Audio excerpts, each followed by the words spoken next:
Okay, tab 13, this is policy and procedures for filling board member vacancies. And hopefully everybody's had a chance to read through this thing. It's a little bit tricky to understand in one spot perhaps, but I think it's, if you work your way through it a little bit, the only thing that makes it difficult is if you have, you know, more than one opening and a lot of candidates.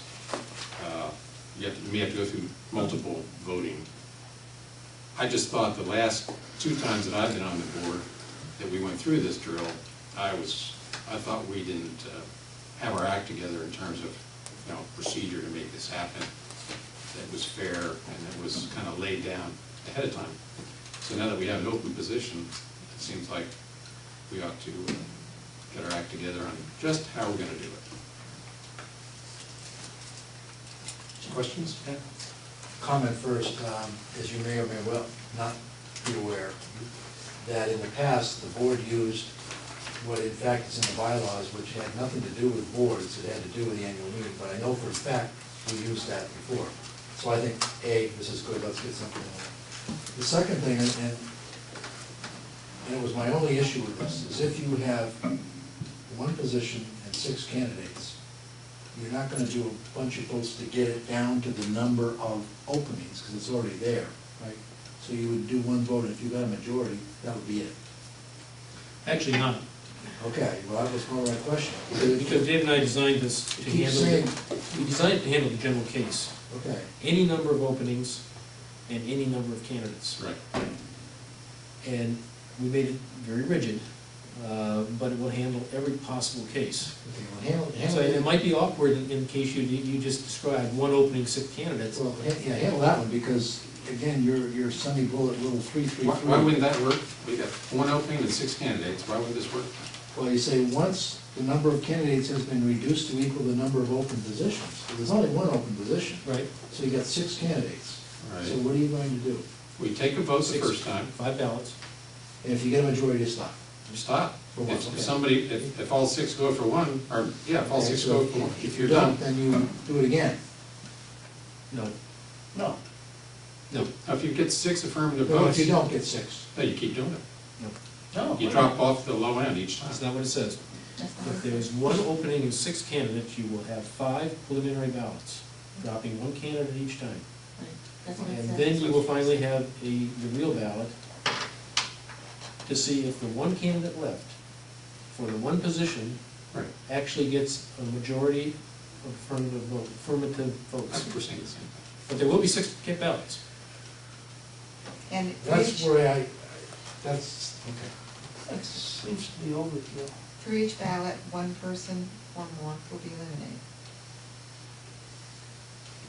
It's like musical Those that get chairs the- back in grammar school. The question is, does it work? Well, as soon as you get the majority, that's 6 that you need, it's over. Am I missing something?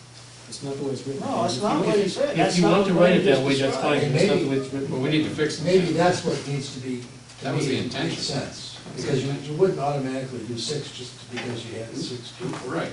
If you made it in the first ballot, Okay. Again, it was meant to handle every possible Okay. number of openings and every possible number of candidates.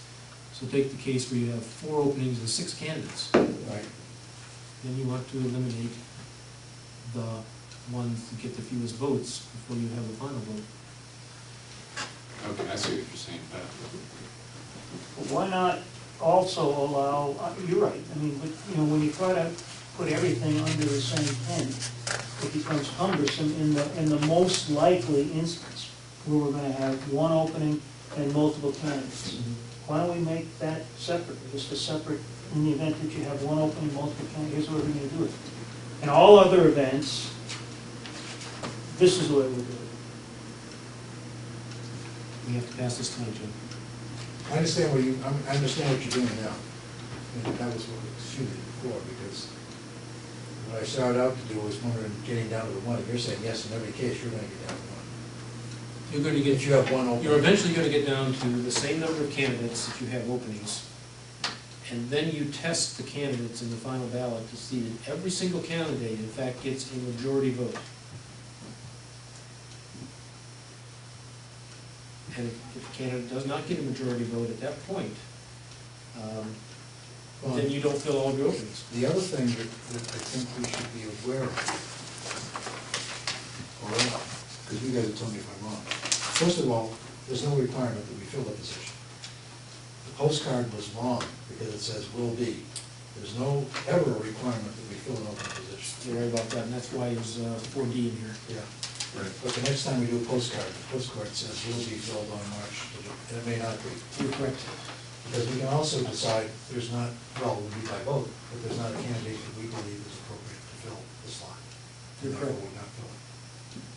Exactly, that was a very important part of this resolution, that to make sure that it was well understood that you cannot fill a position without that candidate getting a majority.